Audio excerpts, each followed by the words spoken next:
Madame la ministre, bonjour. Chers collègues, bonjour. Merci d'être venus si nombreux.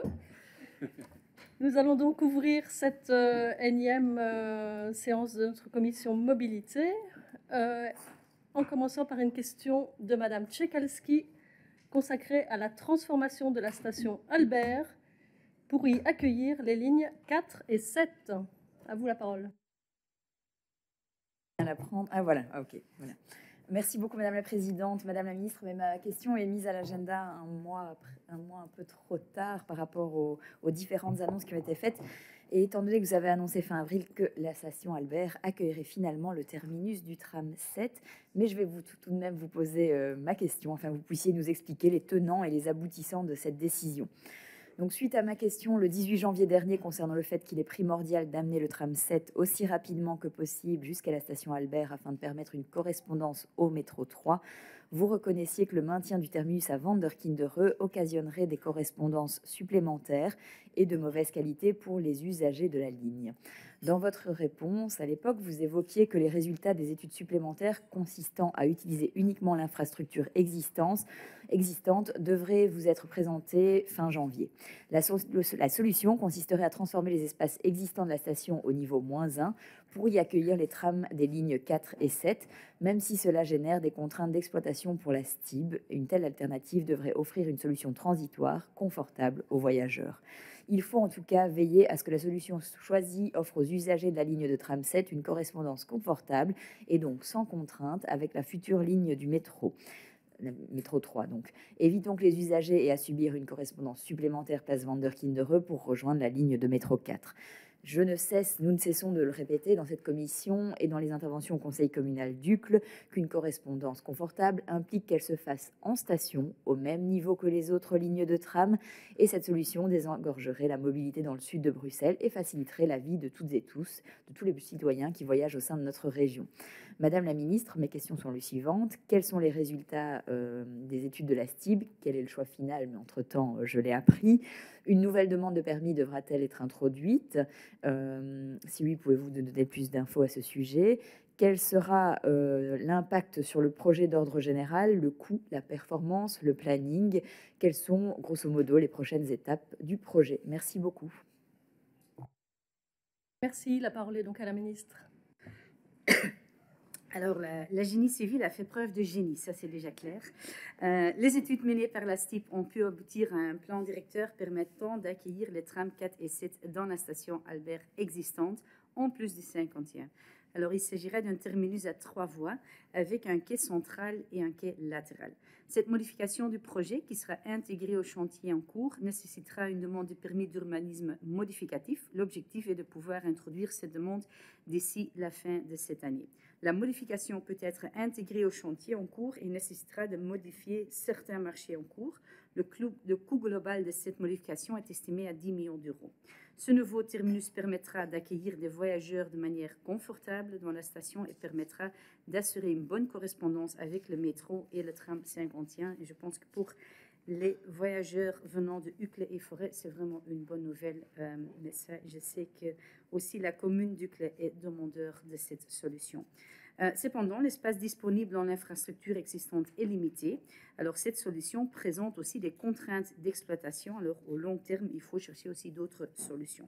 Le planning est actuellement à la réétude.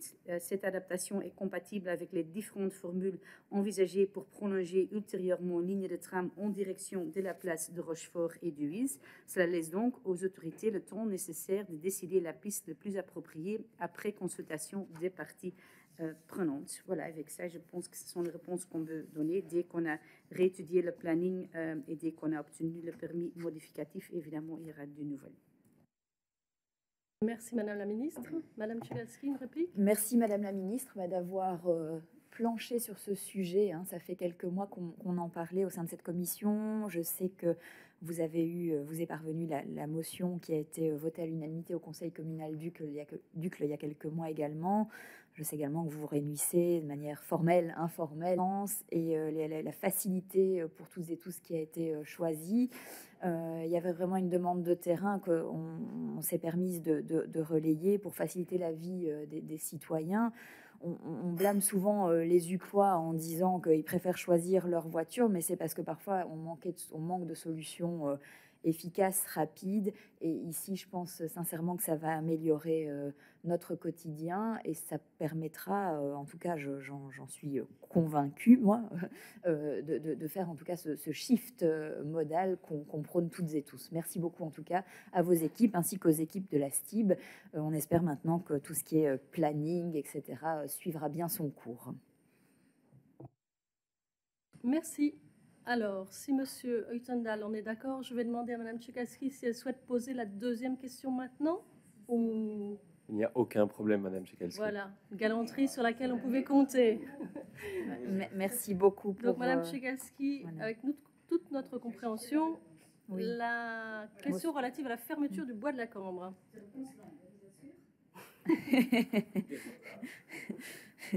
Oui, donc c'est le suivi de la motion justement qui avait été adoptée au Conseil communal d'Uccle. Donc Madame la Ministre, je vous ai interrogé à plusieurs reprises sur la mobilité ucloise et sur la qualité de l'air.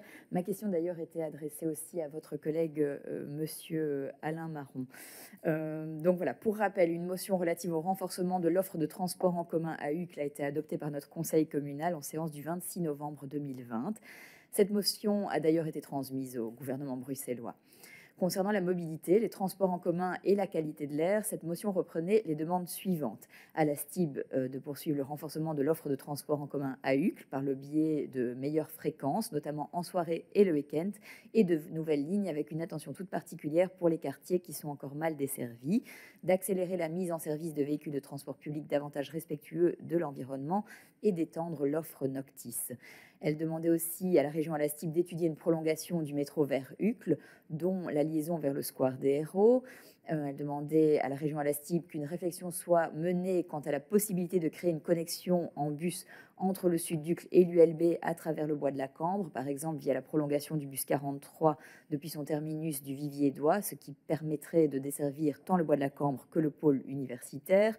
Demandait aussi d'associer que la région Alastib associe étroitement la commune d'Uccle aux diverses réflexions qui précèdent, notamment en ce qui concerne l'ensemble des tracés et des itinéraires sur son territoire, et de veiller à informer, à consulter la population sur ces aspects. Demander que la région Alastib finalise prochainement le projet de création de la rue du Wagon qui offrirait une meilleure desserte en transport en commun et en termes de mobilité douce du quartier Calvoute, ainsi que de la future maison communale située rue de Stahl. Demander aussi qu'on dégage une bande de circulation automobile supplémentaire sur quelques dizaines de mètres à hauteur de l'hippodrome de Boisfort afin de désengorger cette artère, de réaménager les accès Defray et Churchill afin d'être rendus plus confortables pour les cyclistes, de réaliser une évaluation des incidences de l'impact de la fermeture du bois de la Cambre quant au report de trafic dans les rues avoisinantes et à la qualité d'air, tant aux abords du bois que dans le bois lui-même, et que les données soient relevées à temps régulier sur une période d'1 an, de mettre fin au stationnement sauvage sur les trottoirs de la chaussée de la Hulpe par les visiteurs occasionnels et de revoir le réglage des feux au carrefour Lloyd, George, Roosevelt et la Hulpe Lorraine notamment. D'un point de vue mobilité, certaines demandes ont été réalisées, d'autres pas. La qualité de l'air est un enjeu essentiel pour les Uclois et malheureusement peu d'informations sont disponibles à cet effet. La qualité de vie et donc la qualité de l'air qu'on y respire sont des choses qui nous tiennent particulièrement à cœur et c'est afin d'éviter que les rues d'Uccle ne soient polluées par une augmentation de la circulation que nous militons pour une réouverture du bois de la Cambre. Celui-ci a un rôle important à jouer en tant que porte d'entrée vers Bruxelles pour les milliers de navetteurs qui viennent y travailler. Un bois de la Cambre fermé dévie ses voitures vers des voiries parallèles ou des petites rues résidentielles aux alentours et cela crée une circulation dense à l'échelle de l'ensemble de la commune, des bouchons et donc in fine une augmentation drastique de la pollution générée par ces moteurs tournant à l'arrêt durant les heures de pointe. Mes questions sont les suivantes. Suite à la motion du Conseil communal donc du 26 novembre 2020, quelles démarches et réflexions ont été entreprises par Bruxelles Mobilité, la STIB et Bruxelles Environnement pour chacun des points que je viens de vous mentionner? Dans le cadre de la campagne Curieuse en Air, des mesures de la qualité de l'air ont-elles été effectuées au niveau de la chaussée de Waterloo et autour du bois de la Cambre? Et quels en sont les principaux résultats? Je vous remercie pour vos réponses. Merci, Madame la Ministre. C'était pas une blague, c'est une longue réponse. Je vais essayer de répondre le plus possible. Alors, concernant l'amélioration de l'offre et des fréquences à Uccle, de manière générale, Et aussi, comme indiqué à la réponse orale de M. Weitzman sur le même sujet en février dernier, les discussions sont toujours en cours avec la région et les communes concernées afin d'améliorer la desserte en public transport dans le sud de la ville. Il y a quelques améliorations d'offres prévues ou déjà mises en œuvre cette année. C'est les meilleures fréquences le samedi sur les trams 7 et 25 depuis mars, les meilleures fréquences à la pointe sur les trams 7-25 pendant les congés scolaires depuis avril, le point du soir plus étendu sur le bus 41-43 depuis septembre, à partir de septembre, désolé. La plage plus étendue le samedi après-midi sur le bus 41 aussi à partir de septembre. Pour rappel, et aussi comme déjà indiqué en réponse à votre question écrite numéro 931, renforcer l'offre dans toute la région bruxelloise fait partie d'un objectif permanent de la STIP et la commune d'Uccle n'est évidemment pas oubliée. Le plan directeur bus actuel en cours de déploiement vise à répondre à tels objectifs et à la commune d'Uccle a bénéficié de la création de 2 nouvelles lignes de bus. La nouvelle ligne 74 de Erasme Uccle-Kalvoet qui permet aux Ucclois d'assurer des trajets vers Anderlecht et en évitant les correspondances, et la ligne bus 37 qui va de Linkebeek-Gare à Albert. Concernant la prolongation du métro, alors là, je dois vous dire que la réponse n'a pas changé depuis la réponse apportée à la question orale de M. Weitzman en février dernier, ainsi que la réponse à votre question écrite aussi 931. En résumé, c'est que l'étude est confiée à Belliris. Concernant une ligne de bus reliant de Sud-Ducle et l'ULB via le bois de la Cambre, alors la STIP a bien reçu la demande d'Uccle de mieux connecter la commune au quartier de l'ULB et des études et des discussions sont actuellement en cours. Concernant la consultation, comme indiqué aussi dans la même question écrite, la commune d'Uccle sera associée aux réflexions et la population consultée, tout comme cela a été le cas pour le plan directeur bus qui a été élaboré en association les collèges mais aussi la population. Spécifiquement sur le rue du Wagon, l'aménagement de cette nouvelle voirie a été autorisé et la STIP a effectivement l'ambition d'y faire circuler les lignes 41 et 74 pour offrir de nouvelles liaisons interquartiers. Le plan modifié qui répond aux remarques de la commission de concertation vont être déposés dans les semaines prochaines.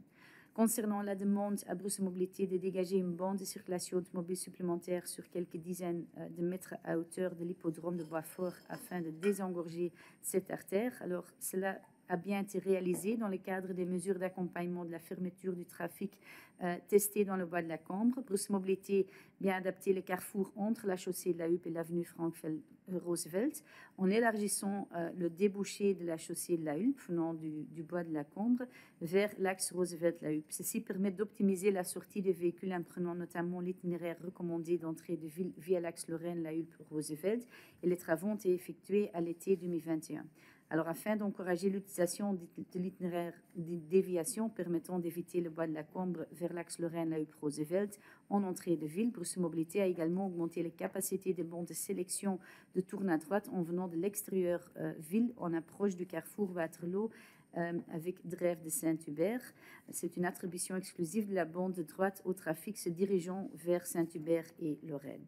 Alors, concernant la demande de Bruxelles Mobilité de réaménager l'accès de Frey et Churchill afin d'être rendu plus confortable pour les cyclistes, il y a un projet pour réaliser un aménagement cycliste sur de Frey à côté du square du Hérault qui existe, mais la commune, pour l'instant, refuse la suppression du stationnement et sans cette suppression, il n'est pas possible de réaliser ces aménagements. Alors, nous sommes demandeurs, évidemment, que la commune d'Uccle revoie sa position sur ce projet. À ce moment-là, on sera ravis d'exécuter le projet. Pour l'avenue Churchill, les marquages de pistes cyclables apposés en 2019 vont être renouvelés en ocre et complétés au carrefour. Au niveau du rond-point, les cyclistes circulant autour de l'anneau vont devenir prioritaires. La situation actuelle prétend à confusion. Alors, concernant la demande à Bruxelles Environnement de réaliser une évaluation des incidences de l'impact de fermeture bois de la Cambre, alors là, la ville de Bruxelles a lancé une étude de mobilité concernant le bois de la Cambre et ses alentours. Cette étude se cale sur la méthodologie des contrats locaux de mobilité. Elle est exécutée par Espace Mobilité. Elle sera suivie par un groupe citoyen, un groupe technique au sein duquel mon administration a un représentant et un groupe politique composé des bourgmestres et chemins concernés par le périmètre de l'étude. Cette étude a été lancée au printemps de cette année et devrait se prolonger jusqu'à 2023. Dans le cahier de charges établi par la ville de Bruxelles, il est prévu de réaliser une évaluation de la nouvelle adaptation sur le train après mise en œuvre et des recommandations d'amélioration. À cette fin, Espace Mobilité a prévu dans son offre lors du 4e volet de l'étude, dite évaluation, de reconduire les comptages, de prendre en compte les retours des riverains et d'affiner certaines mesures, de prendre aussi en compte les impacts sonores, etc. L'étude réalisera donc, lors de sa 4e phase, une évaluation des impacts et mesures adoptées, notamment quant au report de trafic dans les rues avoisinantes. L'étude analyse également dans sa phase diagnostique, rappelons-le, l'évaluation de l'actuelle charge de trafic, des capacités des carrefours, de répartition de montres en fonction de montres dans les voiries de la zone d'étude, qui permettra d'objectiver la réalité des flux dans le périmètre. J'ai vu que j'ai déjà passé mon temps, mais je pense qu'il y a encore beaucoup à dire, mais je pense qu'on reviendra sans doute encore sur cette thématique. Merci, Madame la Ministre. Madame Tchaikalski. Merci, Madame la Ministre, d'avoir répondu presque point par point à toutes mes questions. Concernant la question plus spécifique sur la qualité de l'air, je reviendrai sur le sujet auprès du ministre Alain Marron. Oui, vous pouvez me transmettre les compléments d'infos en annexe au rapport, il n'y a pas de souci. Au sujet de l'étude Bellirisme, justement, mon collègue Vincent Scourneau à la Chambre des représentants suit le dossier aussi de près et a interrogé justement la ministre Lallieu à ce sujet. Pour le reste, oui, c'est une bonne nouvelle en effet que la piste cyclable du côté de Churchill va être renouvelée, parce que c'est vrai que les marquages commencent un petit peu à faire défaut. Et concernant justement tout ce qui est aménagement du square des Héros, de tout l'espace là-dessus, je vous ai déjà interrogé là-dessus dans le passé, mais je reviendrai prochainement sur le sujet, notamment par rapport à la mise en place de la piste cyclable, la problématique du stationnement dans le quartier, etc. Donc voilà, c'était l'occasion un petit peu de faire le point sur pas mal de choses, toutes les lignes de bus, de tram, etc. On suivra ça de près pour justement, l'idée c'est d'améliorer la mobilité, la fluidité dans le sud de Bruxelles et plus particulièrement dans la commune d'Uccle qui est un petit peu engorgée, étant une porte d'entrée en région bruxelloise. Merci beaucoup. Merci. Madame la Ministre, vous souhaitez ajouter quelque chose? Comme la réponse était concertée avec M. Marron, c'est vrai que vous avez des questions sur les qualités d'air. J'ai profité de ma nouvelle minute d'ajouter ces éléments-là. Alors, il y a le projet Cryosenaire qui a été mené conjointement par l'Université d'Anvers, l'Université libre de Bruxelles et Bral, qui a permis de mesurer les concentrations de NO2 dans les 3000 sites, et ce pendant 1 mois. La concertation annuelle, la concentration annuelle a ensuite été estimée sur base des valeurs relevées sur cette période d'1 mois et comparée avec la valeur limite européenne qui est fixée à 40 microgrammes, comme vous le savez. De façon générale, les concentrations annuelles dans la commune d'Uccle apparaissent plutôt faibles comparativement à ce qui prévaut dans le reste de la région. Les concentrations annuelles évoluent en effet le plus souvent entre le 10 et le 20. Les concentrations relativement faibles ont été mesurées dans les rues adjacentes de la chaussée de Waterloo. C'est de l'ordre de 13. Le constat est de même au niveau du chaussée de la Huppe. Les concentrations évoluent entre 16 et 23. Autour du bois de la Cambre, les concentrations annuelles sont toujours inférieures à 25. Un éventuel report du trafic lié au plan de circulation n'a donc pas entraîné de concentration élevée de polluants. Ça ne veut pas dire que de report du trafic est quelque chose à souligner, mais c'est important de dire les résultats de l'étude. À l'avenir, Bruxelles Environnement continuera son travail de monitoring de la situation afin d'identifier des éventuels dépassements de valeurs limites annuelles européennes, y compris au niveau de la chaussée de Waterloo et de la chaussée de la Huppe, les plus touchés par un report de trafic lié à la fermeture du bois de la Cambre. Les sites suivants pourraient être pertinents: la chaussée de la Huppe à l'auteur de l'école des Crolly, la chaussée de Waterloo à la hauteur du carrefour avec l'avenue du Frey, la chaussée de Waterloo à la hauteur du croisement avec l'avenue Montana et la chaussée de Waterloo à la hauteur du croisement avec l'avenue Jacques Pasteur, le fort Jaco. Merci pour ces précisions. Madame Tchaikalski. Justement, la qualité de vie et donc la qualité de l'air qu'on respire sont des choses qui nous tiennent à cœur au sein de notre groupe. Donc, on continuera à travailler pour l'améliorer et à maintenir cette qualité de vie. Donc, merci pour ces compléments d'infos sur ce volet qualité de l'air également. Nous passons donc maintenant à la question de Monsieur Julien Uytendal relative à rapport d'enquête du comité P relatif aux services de sécurité des sociétés de transport en commun. C'est à vous. Merci Madame la Présidente.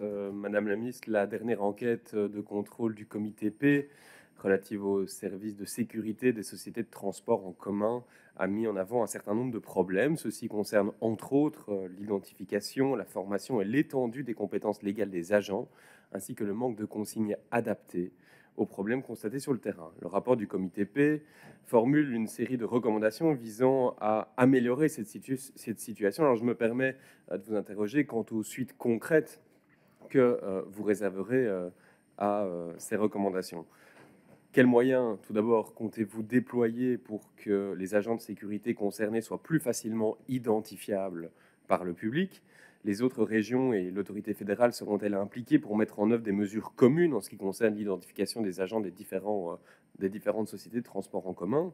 Quelles mesures entendez-vous prendre afin d'adapter les protocoles d'action et les pouvoirs des agents aux situations rencontrées sur le terrain, en particulier en matière d'usage de la contrainte? Envisagez-vous d'effectuer des aménagements relatifs à la formation des agents en ce qui concerne la clarification et la mise à jour du cadre légal et des protocoles d'action? Quel contact avez-vous pris avec les services de police afin d'améliorer la collaboration avec la STIB, notamment en matière d'intervention et d'échange de données?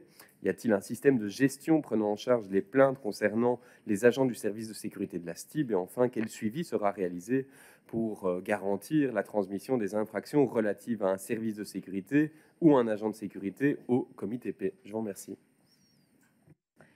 Merci, Monsieur Huttendal, j'allais dire maître. Madame la ministre? Alors, les agents de sécurité de la STIP sont toujours porteurs d'un uniforme Vigils, identifiable et conforme aux prescrits de la loi. En outre, ils portent aussi de manière visible leur carte d'identification, aussi comme la loi le prévoit. Les pouvoirs d'action des agents sont d'une manière réglée par la loi. Elle est enseignée lors de la formation des agents de sécurité, tant par les firmes externes de formation autorisées que dans les formations internes de la STIP. Les proximity managers pédagogiques de la STIP donnent aussi régulièrement des toolbox, des boîtes à outils, pour rappeler des procédures relatives à ces matières. En outre, une procédure de rédaction correcte des documents et de rétention et les registres est en place. En cas de non-respect des procédures et d'instructions dans ces matières, des mesures disciplinaires strictes sont prises et la STIP dénonce tout fait contraire à la loi ou la déontologie aussi des SPF intérieurs comme prévoit la loi. La STIP tient compte des modifications du cadre légal en adaptant de manière continue les procédures, les instructions, mais aussi les formations. La STIP fait également à demander aux organisations externes de formation d'adapter leur formation en respect des normes légales. La STIP collabore avec les associations professionnelles, Private Security Association, PSA, et le SPF intérieur, en remontant les remarques visant à améliorer la qualité des cours des firmes externes de formation et d'augmenter la collaboration de la STIP avec elles. La STIP a des contacts réguliers avec les zones de police et la police du chemin de fer, les SPC, et participe régulièrement aussi à des actions communes de différentes envergures, FIPA, ZIPA, LIPA. La cellule Events de la STIP se coordonne également avec les zones de police dans le cadre des perturbations programmées, par exemple lors des sommets, les manifestations ou des matchs de foot. La STIP participe aussi au DIRCO, c'est une réunion de coordination et de suivi entre les zones de police, les SPC et les transporteurs publics actifs en région bruxelloise. Alors, ce n'est pas que la STIP, mais aussi les NCB de l'Aisne et la TEC. Les collaborations sont également initiées via Bruxelles Prévention Sécurité, le BPS. La STIP a un service dédié aux plaintes à l'encontre de son personnel et une procédure y est relative. Dès réception d'une plainte, la STIP objective la recevabilité de celle-ci et assure aussi un suivi qu'il s'impose. Le contrôle des activités de la STIP organisé par l'SPF intérieur est prévu par la loi de même que des sanctions en cas de non-respect des obligations de la STIP et de son côté, la STIP respecte l'obligation légale de dénonciation des faits contraires ou la loi ou la déontologie. Alors j'espère ça de vous pouvoir rassurer le plus possible sur ce qui est fait sur le terrain.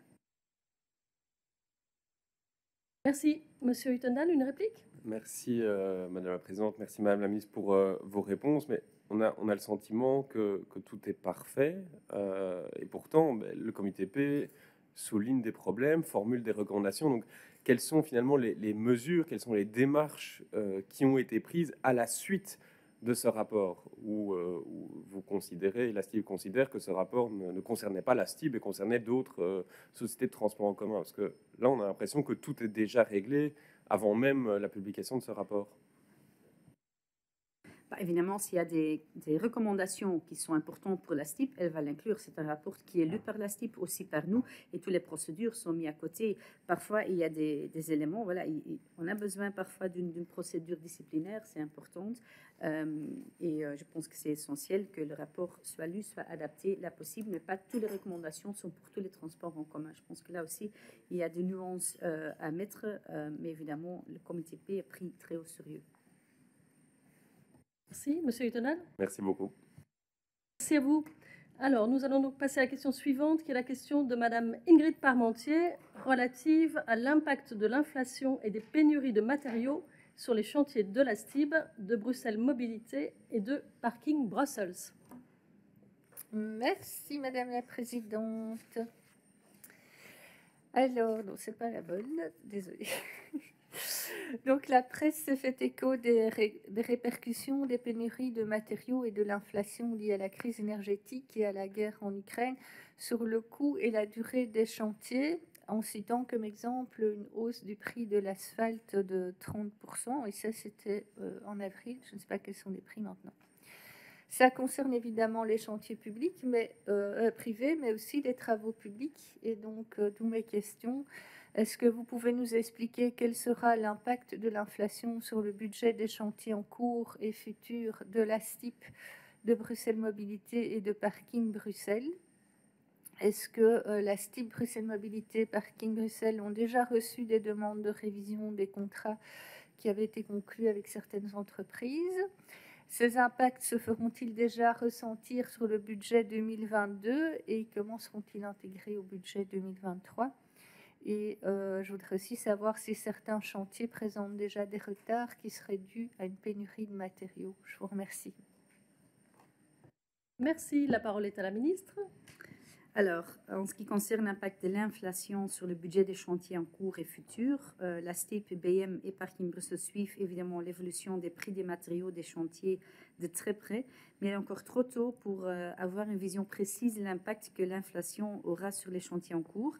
Les clauses de révision de prix sont prévues dans les différents cahiers de charges qui peuvent être adaptés en cas échéant à un moment défini ou préalable. Aux demandes de révision de contrats conclus avec certaines entreprises, alors et la STIB et Bruxelles Mobilité et Parking sont déjà confrontés à des adjudicataires demandant la modification des marchés publics en cours en raison de la hausse des prix de l'énergie et des matières premières. Alors, les ajustements demandés consistent soit une demande d'ajustement de formule de révision de prix, soit l'invocation des circonstances imprévues donnant lieu à des ajustements de prix ou de la prolongation de délai.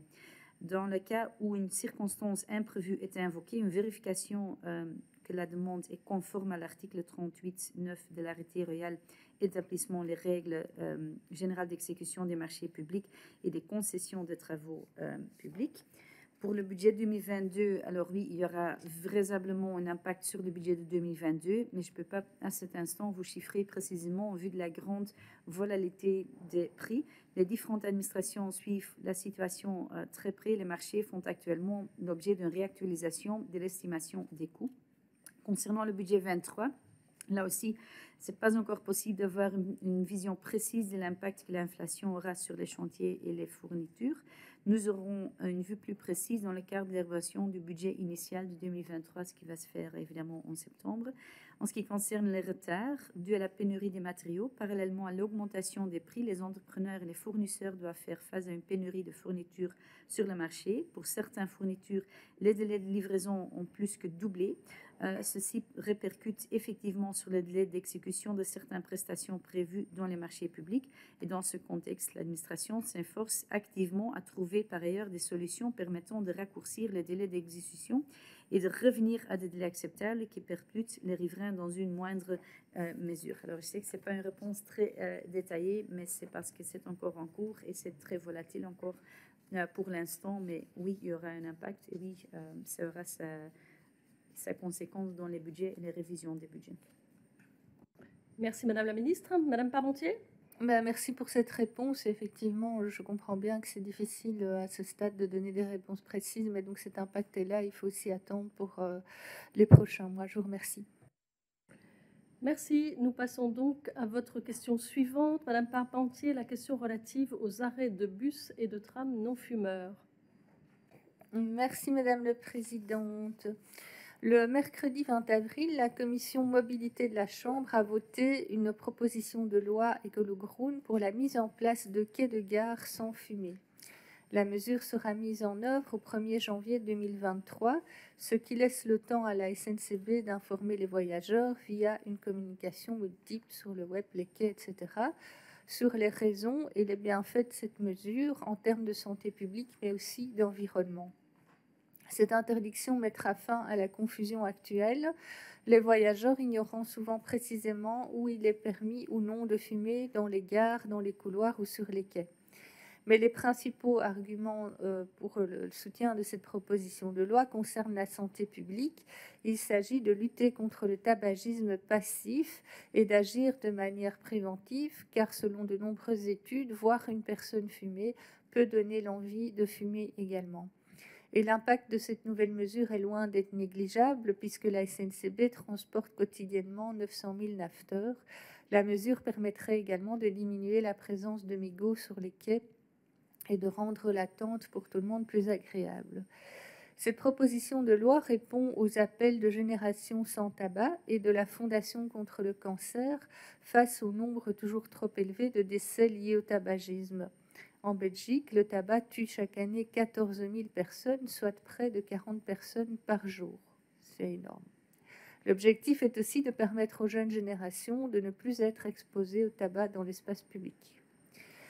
Ces mêmes problématiques de santé publique et de confort des voyageurs en attente se posent aux arrêts de surface des trams et des bus, et la confusion sur ce qui est permis ou pas existe également. Le règlement de la STIP précise ainsi que parmi les normes de comportement déterminées par l'arrêté du gouvernement de notre région du 13 décembre 2007 qui fixe certaines conditions d'exploitation des transports en région Bruxelles-Capitale, que sur le réseau, dans les stations et dans les véhicules de la STIP, il est interdit de fumer. À moins de considérer que les arrêts de surface ne font pas partie du réseau, cela impliquerait une interdiction totale de fumer. Mais dans les faits, on trouve un autre document qui demande de ne pas fumer dans les abris par respect aux autres usagers, ce qui impliquerait que pour les arrêts de surface, il est accepté de fumer à condition que ce ne soit pas dans un abri. Et sur le terrain, on trouve des cendriers à disposition à certains arrêts. Donc, ce n'est pas très clair pour l'usager. Donc, Madame la Ministre, voici mes questions. Qu'en est-il précisément des interdictions de fumer aux arrêts de la STIP qui sont situés à l'air libre? On sait bien que dans les stations, c'est interdit. Dans un souci de cohérence et pour les raisons évoquées plus haut, vous êtes-vous concerté avec vos collègues wallons et flamands à propos de la possibilité d'instaurer également des arrêts sans fumée pour le TEC de l'Aisne et de la STIP? Je me rends bien compte que c'est probablement beaucoup plus compliqué que pour la SNCB puisque les arrêts de surface font souvent partie intégrante de l'espace public et que dans certains cas, la délimitation exacte de ce qui constitue un arrêt n'est pas très visible dans cet aménagement, mais donc je voudrais savoir si c'est envisagé également. Merci. Merci Madame Parmentier. Madame la Ministre, la parole Merci est à vous. pour votre question. Je pense que c'est très pertinent. C'est qu'il y a un changement de mentalité qu'on a vu après l'introduction dans le RECA. C'était aussi considéré dans l'époque comme très normal. Et je pense que c'est une opinion personnelle quand même que cette mentalité va encore évoluer et faire en sorte que dans l'espace public, il faut faire en sorte qu'il y ait de plus en plus d'air libre et des airs sans fumeurs, évidemment, quand il y a beaucoup de gens ou quand il y a plusieurs personnes qui s'y retrouvent. Comme vous avez dit, dans les règles de transport de la STIP, il est interdit de fumer dans les stations et dans les véhicules. Les arrêts en surface faisant partie de l'espace public et n'étant ni détenus ni gérés par la STIP, cette introduction n'y est toutefois pas d'application. Cette introduction soulèverait par ailleurs d'autres difficultés, comme celle citée de définir le périmètre d'application d'introduction. Cela étant, la STIP est sensible à cette problématique de santé publique, parce qu'ici on parle de santé publique et aussi le confort des voyageurs. C'est pourquoi elle veille à sensibiliser ses usagers, comme la charte de confiance où elle invite à ne pas fumer dans les abris par respect des autres, mais c'est une demande de respect et de convivialité. Certains gestionnaires de voiries communaux insèrent des cendriers à même le sol. Ce sont des grilles au ras du sol pour mettre des mégots. Et donc aussi dans certaines zones d'arrêt de la STIP. Dans ce cas-là, la STIP demande aux communes concernées d'insérer ces cendriers encastrés à 2 mètres de l'abri, au moins d'avoir ce signal-là. Je sais que ce n'est pas la réponse que vous cherchez une provision, mais ce n'est pas dans les compétences de la STIP ou les miennes de le faire. Mais évidemment, je serai ravie de participer à n'importe quelle initiative qui peut élargir le scope du zone de non-fumeurs dans notre espace public. Merci. Madame Parmentier, une réplique? Oui, merci pour vos réponses. Effectivement, je crois que ça dépasse évidemment la STIP, mais donc c'est de voir quelle place, quelle protection en fait on donne aux personnes dans l'espace public par rapport au tabagisme passif. Et donc merci aussi pour l'éclaircissement sur le fait que ce n'est pas interdit en surface. Et moi, je remarque que la plupart des fumeurs font déjà cet effort de ne pas fumer dans l'arrêt, de s'éloigner un petit peu. Donc la sensibilisation est probablement efficace également. On peut peut-être un peu plus insister en sensibilisation, mais il ne faut pas forcément une mesure coercitive. Je pense qu'on peut aussi convaincre les fumeurs que c'est un geste de sympathie par rapport aux autres personnes qui attendent à l'arrêt. Je vous remercie. Merci Madame Parmentier. Et si je peux me permettre, pour une ville enfant admise, c'est mieux. Alors, la question de Madame Emery est reportée. Monsieur Weizmann est occupé également dans l'autre commission. Madame Van Harter a demandé le report de sa question. Nous arrivons donc aux 2 questions suivantes de Monsieur Heutendal. La première concerne les annonces publicitaires et leur valeur sur le réseau de la STIB. Merci Madame la Présidente. Madame la Ministre, j'ai eu l'occasion de vous interroger au sujet de la publicité diffusée sur le réseau de la STIB. Rappelons qu'elle est réglementée par une charte éthique qui doit être respectée scrupuleusement par tout annonceur et qu'elle prévoit notamment que la publicité ne doit pas nuire directement ou indirectement aux valeurs de la STIB et ne pas porter atteinte à son image de service public et de société de transport. Lors de votre réponse, vous m'avez assuré que dans plus de 99% des cas, la charte est suffisante pour effectuer le tri entre un visuel valide ou non valide. Or, une campagne de publicité récente pour la marque Shein, c'est comme ça qu'on doit dire, il paraît, a suscité la polémique et provoqué son retrait du réseau. Dans la presse, le service de communication de la STIB a rappelé que le choix de faire de la publicité pour Shein ne vient pas directement d'elle. Je cite, « Nous ne commercialisons pas les espaces commerciaux nous-mêmes, on fait appel à une régie parce que ce n'est pas notre métier. En l'occurrence, la régie, c'est JC2Co. C'est notre prestataire pour la commercialisation des espaces publicitaires. » Lors d'une réponse précédente, vous assuriez d'ailleurs que JC2Co a été, je cite, sensibilisé de longue date au sujet susceptible de créer la polémique. Toujours selon le service de communication, je cite, ils ne nous ont pas soumis la publicité et très honnêtement, nous ne connaissons pas Shein, nous ne sommes pas le public cible. Bon.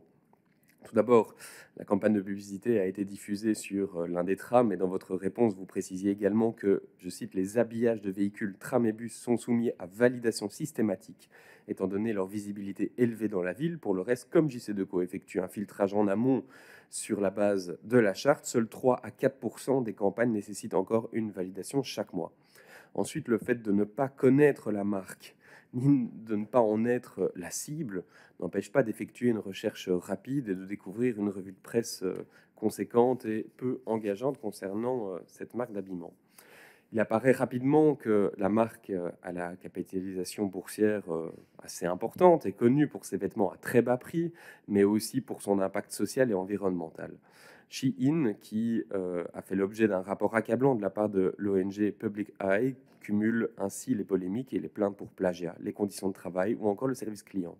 Plus près de chez nous, en région liégeoise, et à la faveur d'une sous-traitance servant de paravent, Shein a appliqué ses méthodes en matière de conditions de travail, dans son centre pour le traitement des retours de colis, créé il y a 7 ans par un partenaire commercial du fondateur de Shein. Les plaintes des travailleurs sont nombreuses. Conditions précaires, objectifs intenables se soldant par des licenciements, changements soudains d'horaire, niveau de salaire et j'en passe. Aujourd'hui, le centre et le personnel restants ont été mis sur la touche suite au transfert d'activité vers un autre prestataire. En l'occurrence, Madame la Ministre, malgré ma demande de clarification concernant le rôle et les responsabilités de chaque acteur lié à la publicité sur le réseau de la STIB, les ratés semblent se poursuivre. J'ai donc quelques questions à vous poser. Comment la STIB a-t-elle été alertée? Pouvez-vous me confirmer que c'est le bad buzz sur les réseaux sociaux qui a porté le problème à son attention? Combien de temps la campagne a-t-elle été diffusée avant son retrait? Quelles sont les répercussions en termes d'image? Les taux de 3 à 4% des campagnes nécessitant une validation chaque mois après filtrage sera-t-il révisé? Et enfin, la création, je l'appelle de mes voeux, comme vous le savez, d'un comité au sein de la STIB qui validerait les visuels soumis à la STIB dans les espaces qu'elle gère et dans ceux gérés par JC Deco, est-elle enfin à l'étude? Je vous remercie. Merci, Monsieur Uytendal. Madame la Ministre. Alors, en ce qui concerne l'alerte, alors à partir du 5 avril, la STIB a été alertée par une campagne virale avec appel à partage sur des réseaux sociaux. Cette campagne dénonçait le comportement jugé peu éthique de l'entreprise Shein, marque chinoise assez récente en croissance rapide. Alors, la STIB, comme vous dites, ne connaissait pas sa marque. Personnellement, j'avoue, moi non plus. Cette entreprise est légalement autorisée à commercialiser ses produits sur le territoire de l'Union européenne et à ma connaissance, cette société n'a pas été condamnée pour ces pratiques. En plus du tram de la STIB, la marque affichait ses annonces sur plusieurs autres supports. Au sujet du temps de diffusion, alors la campagne est diffusée de 15 mars au 11 avril 2022. Alors pour les répercussions, dès le retrait de la campagne, les commentaires appelant au partage sur les médias sociaux se sont arrêtés. Je pense que c'est l'association entre la STIB et une marque jugée peu éthique qui posait vraiment problème. Cela signifie dès lors que la STIB bénéficie d'une image d'exemplarité, ce qui me rejoint. La décision de se dissocier a été appréciée, a eu pour conséquence de préserver cette image positive. En ce qui concerne le taux de validation, alors aucun taux n'est fixé a priori. Alors, le prestataire qui commercialise des espaces publicitaires de la STIB se réfère à la charte éthique publicitaire qui définit les annonces autorisées ou non. C'est qu'en cas de doute qu'elle demande la validation de la STIB. Alors, au sujet de la proposition de création d'un comité, la charte éthique de la STIB est la plus restrictive de tous les marchés publicitaires belges. Alors, la STIB sous-traite la commercialisation de ces espaces à une société externe dont c'est le métier et qui vérifie la conformité avec les chartes éthiques. Il sera extrêmement compliqué de devoir réunir un comité qui validerait chaque visuel publicitaire et ferait une enquête approfondie sur les pratiques commerciales de chaque marque avant de donner son accord. C'est une pratique qui mènerait à des délais très importants pour les annonceurs, qui sera aussi disproportionnée par rapport aux risques encourus et forcément peu objectivables. Merci. Monsieur Uytendal, une réplique? Oui, rapidement, Madame la Présidente, merci Madame la Ministre pour vos réponses. Mais ce que j'essaye d'envoyer comme message avec ces différentes questions, c'est que la STIB doit se responsabiliser par rapport aux publicités qui se retrouvent sur son réseau. Les personnes qui utilisent le réseau de la STIB, ils s'en foutent que ce soit JC Deco, qu'il y ait une charte éthique, etc. Ils voient à un moment une publicité et ils lisent cette publicité à l'image de la STIB.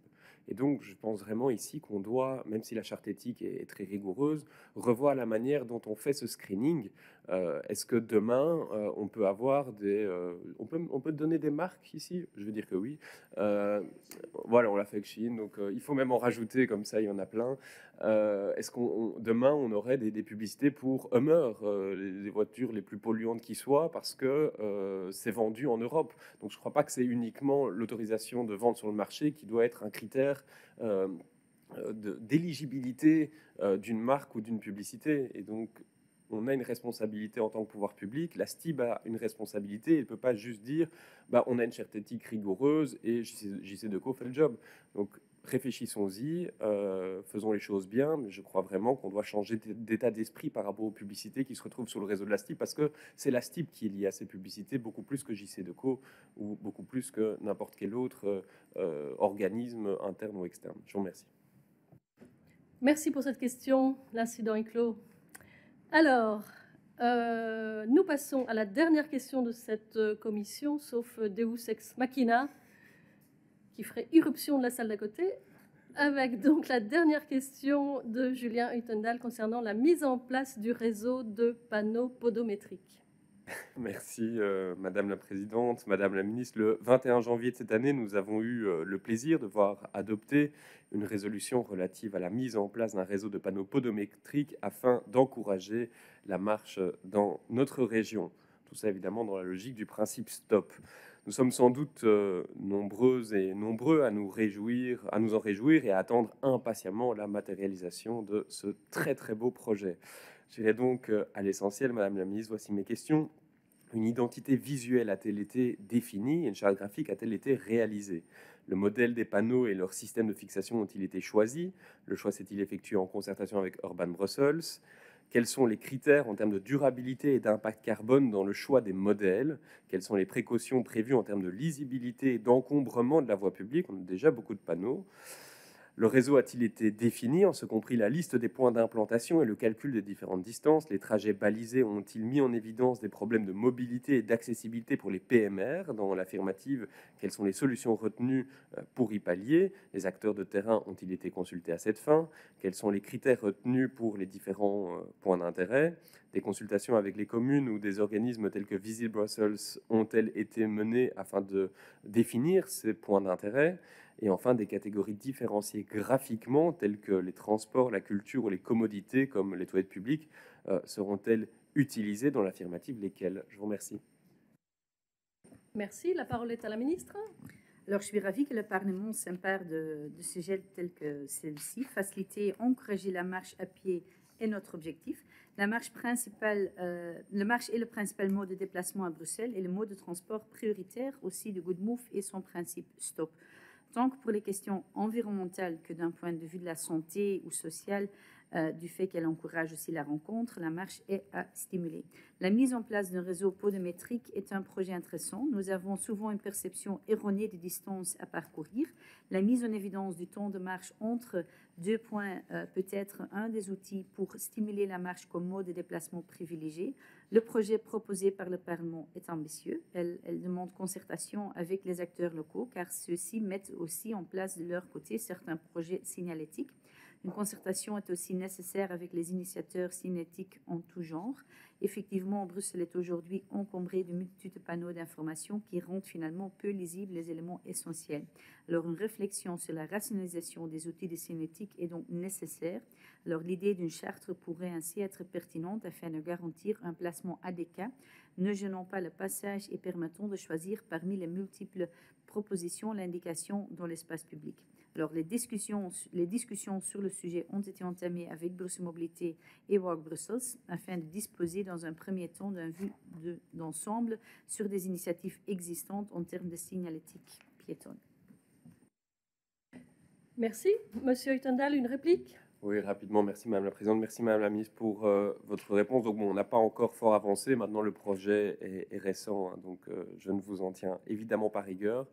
Mais je pense qu'on doit en effet, comme vous l'avez indiqué, profiter de ce projet-là pour rationaliser ces différents panneaux. On ne s'y retrouve plus et finalement on offre un très bel argument aux défenseurs de la fusion des communes quand on voit l'incohérence graphique, que ce soit les panneaux, que ce soit les poubelles, que ce soit plein de choses en réalité. Et donc là, ce projet peut être finalement une justification et une réflexion plus globale sur la rationalisation des panneaux.